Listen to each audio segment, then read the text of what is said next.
tanong po, konti lamang po bago kayo naupo. Paano po kayo napili?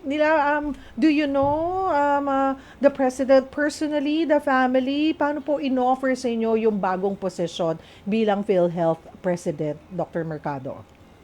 Cheryl, ang alam ko matagal nang naghahanap ng potentialing candidate dahil alam naman natin na maraming mga pagsubok na hinaharap ang PhilHealth. So ako ay hindi naman talagang nag-apply. Nung nakaraang taon, maaring nag-submit ako ng application as a board member. Pero siguro yung aking katangian na isang manggagamot na clinician, sabi nga nila ako daw yung unang clinician na presidente ng PhilHealth. Isang doktor na talagang na experience kung paano naghihirap ang pasyente. Plus administrator pa nga dahil ako'y nakapagpatakbo ng isang chain of hospitals na ngayon naman pinasa ko na sa isang mas malaking kumpanya. So ako po ay hindi na shareholder, ako po ay hindi na involved. Tapos po ako ay nag-decide na mag-focus ngayon sa public health policies. Kaya po ako bumalik sa US para po mag-aral.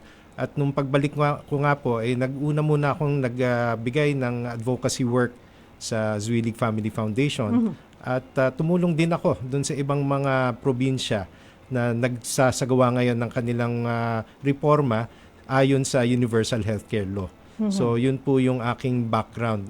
Baka po nakita na unique yung aking qualities na isang clinician, isang public health advocate, at isang researcher. Dr. Mercado, even po yung mga dinatnan nyo na po sa PhilHealth, sila na po nagsabi na you are really qualified.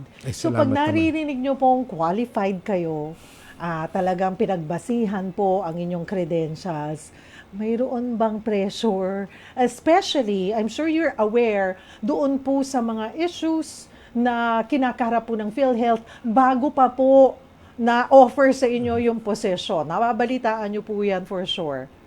Tama, Cheryl, kasi nga bago ko tinanggap tong posisyon na to, santong dasalan ang ginawa ko. At talaga namang ito ay isang advocacy na pinili kong tanggapin.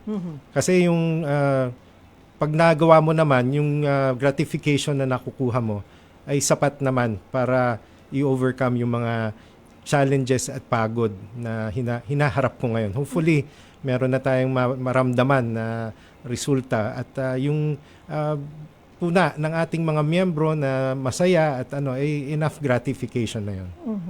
Doon po sa inyong credentials, sa inyong experience in running the hospital and being a clinician, ay paano nyo po yan gagamitin sa PhilHealth? Ano po yung nakikita nyong advantage po ninyo na kaya ko to? Challenging pero alam ko kaya ko to. Kasi nga may goodwill akong na-develop with mga providers. So, yung provider hati ho yan doon sa mga hospital at mga clinics at mga doktor. So may kredibilidad po siguro akong makipag-usap sa kanila na sabihing bibilisan namin ang proseso para kayo agaran mabayaran, palalawigin namin yung benepisyo ayon nga po sa direktibang binigay sa atin ng ating mahal na Pangulong Bongbong Marcos, at kung pwede naman ay i-pass on natin itong mga additional benefit para sa pasyente at mabawasan yung kanilang inilalabas sa sarili nilang bulsa.